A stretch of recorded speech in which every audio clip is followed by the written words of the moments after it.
I am Corey Clark. I'm the CTO of Balance Media Technology. I'm also assistant professor and deputy director of research over at SMU as well.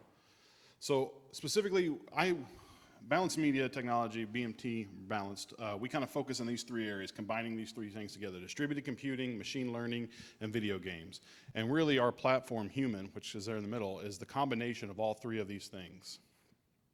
So I'm going to talk to you about augmenting machine learning with humans, and I'm going to kind of give you a background of where that comes from. So first off, when we start looking at how machine learning, optimization, and things like this happen and how they scaled, a lot of what we took is we mimicked what we saw in the real world. Oh, I'm faster.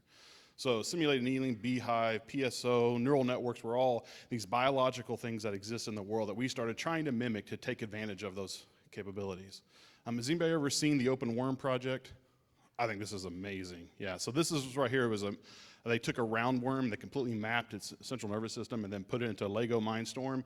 And when they kicked it on, it started moving around looking for food. So that's not programmed. That's actually taking a neural network from a worm and then putting it inside a Lego and watching it go. So that's like the first step of what we're really trying to look at here. So this is that idea that mimicking a neural network like this actually produces the kind of results that we would expect. So we're kind of looking at this evolution of intelligence and how we're trying to model it. So we're kind of shooting for this endpoint here, where this is where we want this complete artificially intelligent being, the singularity or whatever that may be. But whenever we look at how we're actually training these things, we're actually training it like it's still down here. And so the problem is that we're mimicking how humans and behavior in our biology is, but we're not actually adapting the training and the interaction models to those that exist and that we've actually learned from. So how does actual human training occur? So these are kind of three big topics that you can see in behavioralism, cognitivism, and constructivism.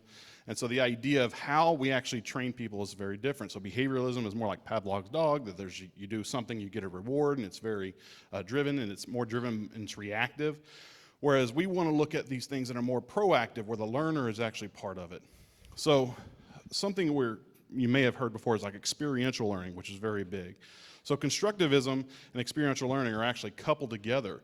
And they both have some commonalities, and they both believe that knowledge is constructed and discovered. So just like a neural network, it's something that knowledge is actually constructed, is discovered through the training process. Actually, another belief is that there is more than one reality, meaning if there's more than one solution to a problem, you can look at any of the machine learning models, and you can have multiple models that are solving the same problem, but the internals of those models have different weights, different connections, and so they are all different.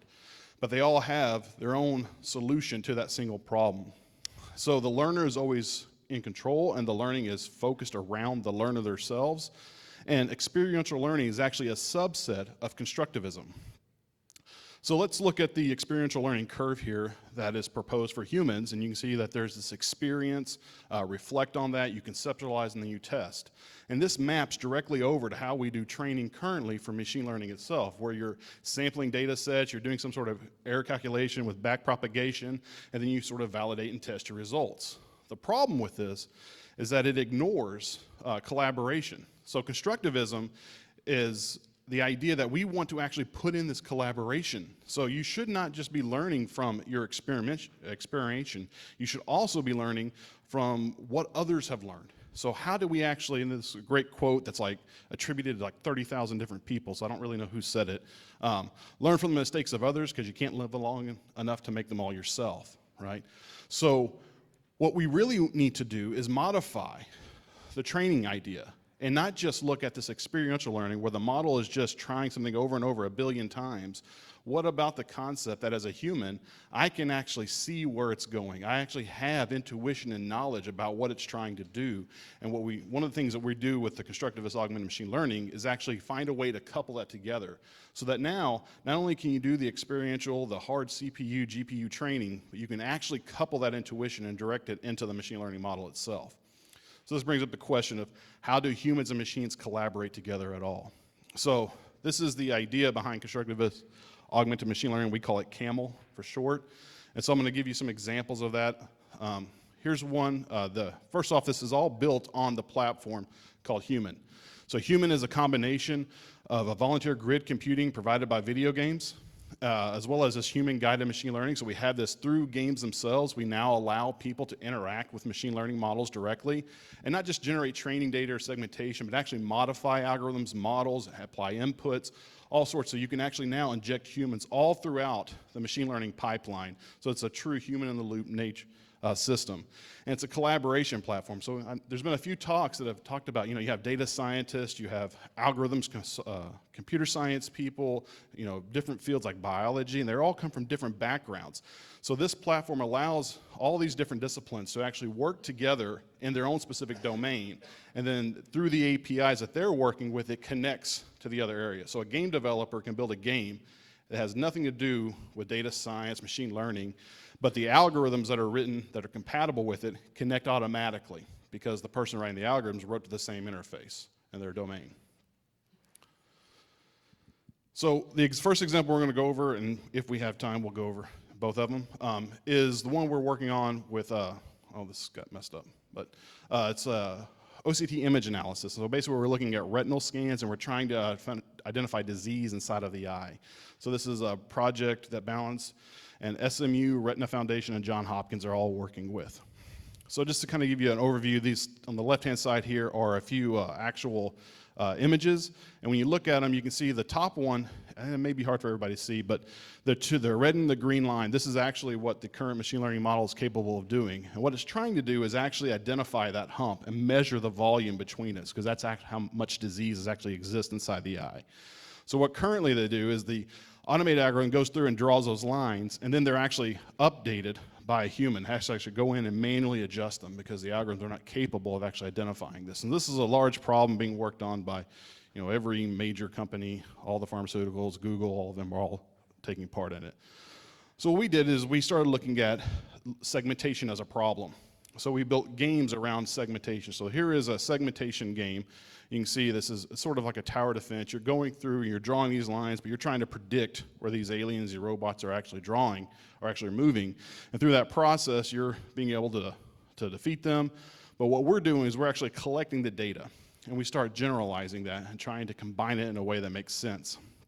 Now, most kind of games that are built around human computation, they build a game for a specific problem. We don't do that. We build a game around an algorithm and a data type. So this game can do segmentation, it can do all sorts of segmentations, and so it's reusable and can be applied to multiple problems. The other piece is a lot of those games are actually trying to get humans to actually find the answer. That's not our goal either. So let's keep going where we had. So we can look at this actual game when it was actually deployed. And the first thing over there is all the people that played that level of that first image, they were all across the board trying to predict where those robots were going to go. After the fourth, we can see that they're starting to converge into this area. So this is interesting. These results were just recently published. So here we look at if you look at I think there's a laser. Last guy was, yeah, right here.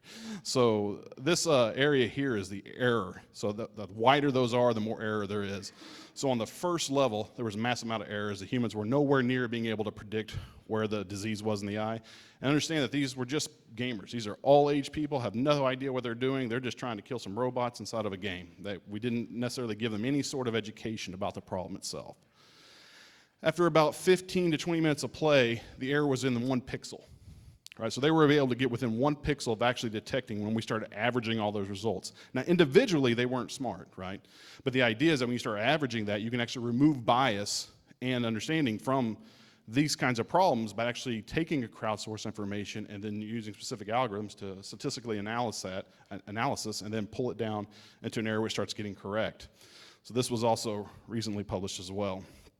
So we were able to prove that within 15 to 20 minutes of play, we were getting people to predict where the disease was inside the eye at the same level of accuracy as the medical professionals inside the lab. So we knew that we were guiding them correctly.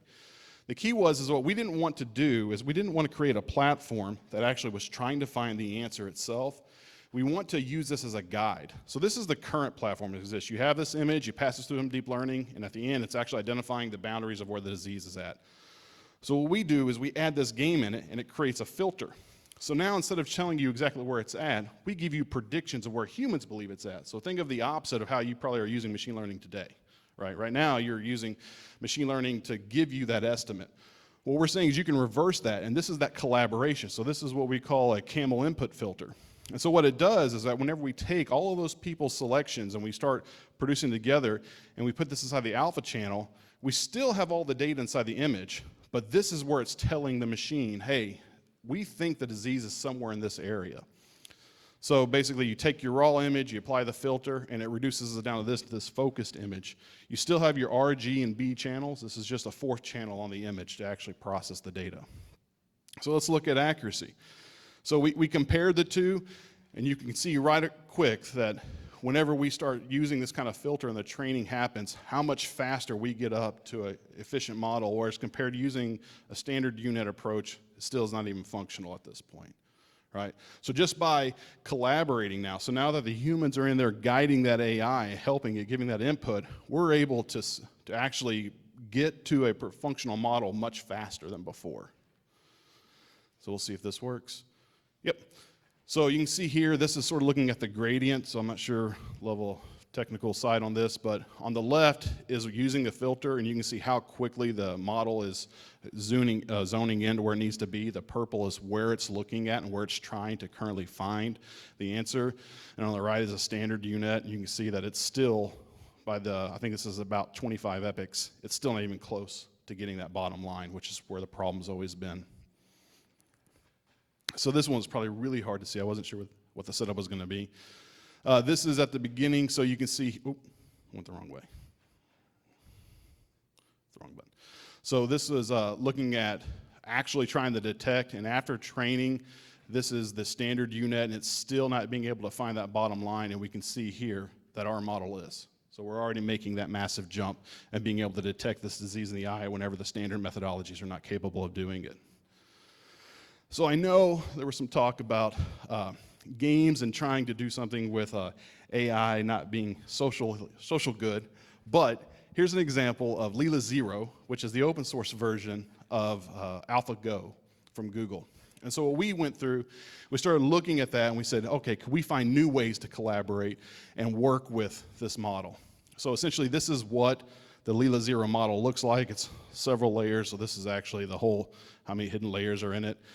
And we started saying, let's start visualizing that. So basically think of the idea of taking an fMRI of the brain, and then what we do is we now take that and start looking at these individual layers inside of here in the output.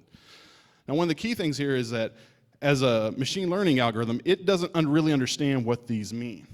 But as a human, I do. I can find meaning based upon the data that I put on the input. So I'm not a Go player, but one of the guys on the team is, and so he was showing some different things. So right here, if this is what the board looks like, the current best move is to play in the four corners. As a human, we know that. The machine does not know that. So what this graph is showing you, if we take snapshots of the model as it's being trained over time, you can see that, say for instance, this middle one, that it's starting to try to identify those four corners. Now, the machine has no idea what those four corners mean. In fact, it doesn't even know what a white or a black dot means on this. It's just optimizing out. The point is that as a human, I know what I'm looking for. I can put specific inputs here, and then I can look at the model to see how it's reacting and start looking at the internals of it. I can tell right now that it's trying to optimize this channel to actually identify those four corner spots. So the question is, why don't we do anything? Why stop? Why not help that model go ahead and get to that point? Because we can see that's where it's trying to go. That's the idea behind constructivism, right? So it's not just experiential learning, just let it get there and work on its own. Let's use the expertise and the knowledge we have to actually couple it with the model. So now the training process is not this arms race of just how much CPU or GPU power you have, but what kind of people do you have looking at the models internally and how they're interacting with them, and can we jump that computational power ahead? So here's a look at some of the kernels that you would see in a convolutional network, and you can see that over time these kernels actually start moving inside of a pattern that we can understand. In fact, when you started first looking back at computer vision technologies, these kernels were written by hand. And so we actually know what some of these are. So for instance, this one right here is a gradient kernel. This is a pass-through kernel, so it'll give you the exact same image that you put in. So the point is, we said, let's just try something crazy. Let's just work from this at the beginning. So we're visualizing these guys. And we said, we think we know what these are supposed to be. So why don't we just brute force it and just go ahead and make them what we think they should be and see how that affects. So the idea is that we know that this model is transitioning, and by looking at the patterns, we believe we understand what it's trying to go to, because I understand what these kernels represent in real life. They have meaning to me. So this is an example of trying to help you understand the graphs I'm about to show. So what we did is we took Leela 0 and, make sure, a little bit of time, yeah. We took Leela 0 and we went somewhere back in time, one of its captured models. And we said, let's see if we can predict where it would go in the future just by using human intuition, not even worrying about computation. So if we predicted, so as soon as we pick one, you would see this sort of pattern. This kernel is approaching this, and then as you keep moving forward in time, it moves away from it. If I was able to predict where it would go, then it would move in this pattern here, where it would constantly moving towards where I'm predicting it's going to end up. So this is what we took, and you can see that you definitely see this V pattern here. So now the idea was, could we shift it? Could we now look at those kernels and predict where they were going to go? So in this case, we actually made this prediction, and we actually shifted it 2 models ahead, which was about 2 weeks of supercomputing time. We were able to jump from there. So we were able to make that prediction for it. And this one, while we didn't actually predict the final model, you can see that this is a flattened line, which means that the kernel we predicted was actually really close to where it ended up. It just sort of leveled out. So we were actually getting very close to its final selection. So overall, in the end, how did that work out? So we had 32 different kernels that we were adjusting, which were actually as many more than that, but those were what we kind of clustered down to. And 7 of them, we actually shifted one to more models in the future. 6 of them showed flattening. Overall, we had a 40% increase in performance from those kernels. So we actually were able to predict over 40% of them accurately, whereas around 10% got worse, and then the rest were just not changed at all. So the idea was that we didn't just have to let it just sit there and compute. We actually partnered with that machine learning model. We actually opened it up. We tested it. We started probing it, looking for those patterns that had meaning to us. And by doing that, we were actually able to combine and improve the model even without data or computation time. This isn't a replacement for either of those, this is a coupling of them. And so the whole point of Balanced and what we do is actually building a framework where we can connect those. So the human platform is specifically built around being able to allow humans and machines work together through this environment by coupling it in with games. All right.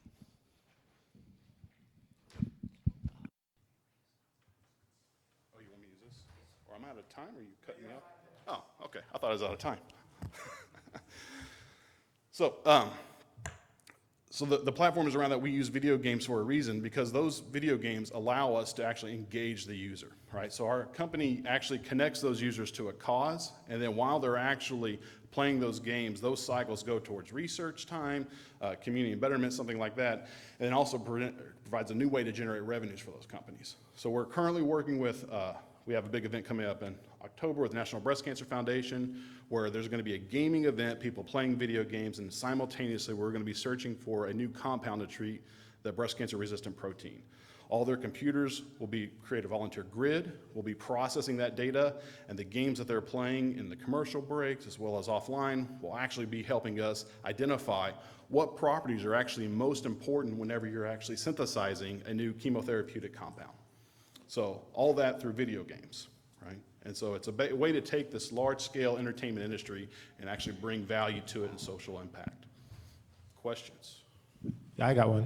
Okay. So I really love the approach that you're taking with the constructiveness, especially on macular degeneration, because last January I had surgery for a fully detached retina. Unfortunately, it's recovered fairly well, but a little fuzzy. Your approach is also different than Google DeepMind that can detect the physiology. But I saw in that, this whole notion of you're not trying to solve it per se, but you're trying to guide. Is that what I heard? That's right. So by combining the human, it's not saying that the human is actually finding the answer. It's just to try to narrow down the field, to use some of that intuition, that knowledge that we have, put specific inputs we know. And it's also a way to validate your results, to try to remove bias. We started looking at ways of, whenever you're actually inputting it, what is the machine learning model doing internally? And is that a way that we can actually identify the bias of that algorithm already, right? And then you would feed that back through in an active format to actually have it automatically remove the bias, right? Right, so. Yes?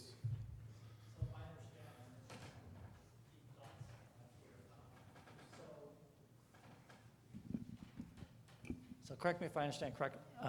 When you're training the model, you're going through it and you're pausing or interrupting the training at various points and say, okay, let's take a look at what it's trying to do. Have a human kind of guide through it, says this is where I think you're trying to do, and leapfrog several iterations or epochs and try to tell it, this is where you were going to go anyway, so let's just update the input values. Is that correct? That's one way, yes. That's Okay, what so we're doing for Lila Zero. So that was, so my question is, what is the time constraint on that versus just letting it train through and eventually get to the answer? So what we were actually seeing is like we were doing this in hours, and we saved, weeks of supercomputing time, right? So every one of those snapshots was about a week of supercomputing time. So making one of those steps in an hour with a single human is massive. And then when we have not scaled this out through games yet. When you think that there's, how many billion people? 2 billion people playing, how many billions of hours? 1 billion hours a day in games, right? That's a massive workforce. You even think of like the gig economy that was talked about earlier. This is another way to utilize that force. Yes. I was mostly interested in the virtual reality proponent of this. Virtual reality is becoming big, and we're able to manipulate things in a virtual space using, maybe some hand things and things like that. Can you think of ideas or ways of incorporating virtual reality to help train maybe robots or things like that to be able to solve problems or to manipulate objects in space? Sure. I mean, there's no reason that's already, people are using virtual reality for training, even in robotics, and trying to manipulate and model space, like in motion capture kind of concepts. So that's there. We're specifically looking more at trying to I don't say hide, but ingrain this sort of mechanism inside of the games itself. Now, we do have a game called 8 Cell, which is about teaching people about the inner workings of the body. And while they're playing that, they're actually helping reverse engineer the gene regulatory network. But it is an educational concept, and we have a virtual reality level for that. So while they're actually learning and engaging in that game, they're actually also doing that stuff in a VR environment. Any other questions?